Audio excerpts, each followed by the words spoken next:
جس میں مسلم بن عقیل کے آنے کا اور حضرت امام حسین رضی اللہ تعالیٰ عنہ کی بائعت لینے کے متعلق. Thanks for watching. Don't forget to like, comment, share and subscribe to Maulana Habibullah Rohani official. عبداللہ ابن مسلم بن سعید خضرمی جو بنی امیہ کا حلیف تھا، انہوں نے کھڑے ہو کر کہنے لگا کہ امیر المومنین، ایک کوفہ کی امیر کو، نعمان بن بشیر کو خطبہ سن کر کھڑے ہوئے اور حالات آپ کے سامنے ہیں. اصلاح بغیر تشدد کے نہیں ہو سکتے. جو رائے آپ نے اختیار کیا ہے یہ بزدلی اور کمزوری ہے.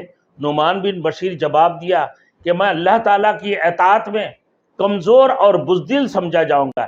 یہ میرے نزدیک اس سے بہتر اور کیا ہو سکتا ہے؟ کہ میرے نزدیک یہ بہتر ہے. اس کی مصیبت میں دلار اور بہادر کہلاؤں گا.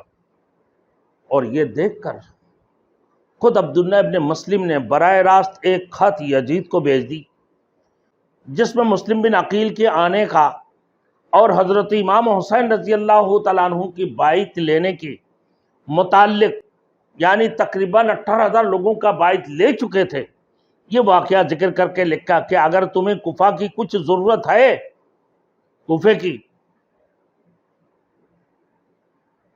اور اس کو اپنے قبضہ میں رکھنا چاہتے ہو تو یہاں کے لیے کسی قوی آدمی کو فوراً بھیج دو جو آپ کے احکام مضبوط اور قوت کے ساتھ نافذ کر سکے. احکام مضبوط اور قوت کے ساتھ نافذ کر سکے. موجودہ حاکم نعمان بن بشیر یا تو کمزور ہے یا قصداً کمزور کا معاملہ کر رہے ہیں. اس کے ساتھ دوسرے لوگوں نے بھی خط لکھ دی، جن میں سے عمارہ ابن الولید اور عمر ابن سعید بن ابی وقاص وغیرہ بھی شامل ہے. ان لوگوں نے یہ خط لکھ دی. پھر اسی وقت یزید نے ان کے والد کی مشیر سر جون ان کو بلا کر مشورے لیا کہ آپ کیا کہتے ہو اس کے متعلق.